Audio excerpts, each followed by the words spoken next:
వాక్యం ధ్యానించడానికి ప్రభు నాకు యొక్క భాగ్యాన్ని ఇచ్చారు. దాన్ని బట్టి ప్రభుకి వందనాలు తెలియచేస్తూ ఉంటున్నాను. మన దేవుడు మంచి దేవుడు కదా. మన దేవుడు మంచి దేవుడు. God is good and all the time. God is good. దేవుడు మంచివాడు, ఎప్పుడు కూడా మంచివాడే. దేవుడు మంచివాడు, ఎప్పుడు కూడా ఆయన మంచివాడు. మన జీవితాల్లో ఆయన మంచితనం ఎప్పుడు కూడా కనిపిస్తూనే ఉంటుంది. దేవుని వాక్యంలో 103వ కీర్తన మనము కొన్ని నిమిషాలు ధ్యానం. యెహోవాను సన్నతించుము నా అంతరంగమునున్న సమస్తమా, ఆయన పరిశుద్ధ నామమును సన్నతించుము. నా ప్రాణమా యెహోవాను సన్నతించుము. ఆయన చేసిన ఉపకారములలో దేనిని మరువకు.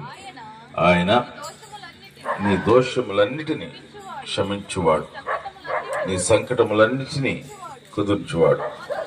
సమాధిలో నుండి నీ ప్రాణమును విమోచించుచున్నాడు.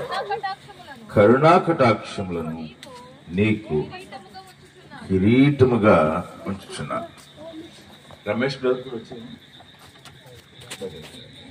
సో రమేష్ బ్రదర్ తో పాస్టర్ గారితో మరి ఆయన కారులో వస్తున్నప్పుడు మంచి సంభాషణ జరిగింది. ఆయనకి ఎన్నో ప్రశ్నలు, బైబిల్ సంబంధమైన ప్రశ్నలు, థియలాజికల్ క్వశ్చన్స్ ఎన్నో ఆయన అడిగారు. మంచి సంభాషణ జరిగింది. ఆయన కూడా ఉంటారనుకున్నాను. ఏదేమైనప్పటికీ కూడా మనం చదువుకున్న వాక్య భాగం అందరికి కూడా తెలిసిన వాక్య భాగం 103వ కీర్తన. 103వ కీర్తన గురించి ఆయన ఏమన్నారంటే, 103వ కీర్తనలో బైబిల్ అంతా ఉందన్నాడు. ఏంటండి? 103వ కీర్తనలో బైబిల్ అంతా ఉందన్నాడు. దాని అర్థం ఏంటంటే, బైబిల్ అంతా ఉందంటే బైబిల్ అంతా ఉందని కాదు, కానీ బైబిల్లో ఉన్న దేవుని గురించిన గుణాలన్నీ కూడా ఈ కీర్తనలో మరి రాయబడ్డాయి అని చెప్తాను.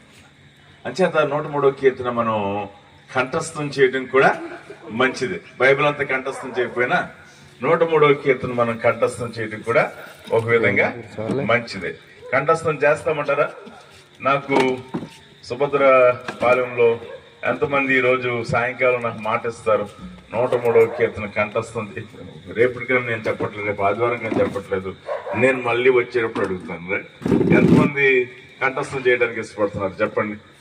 ఒకళ్ళు, ఇద్దరు, ముగ్గురు, నలుగురు, ఐదుగురు, ఆరుగురు, ఏడుగురేనా? బ్రదర్స్ ఎవరు కంఠస్థం చేయరా? గిఫ్ట్ ఇస్తే కంఠస్థం చేస్తారా?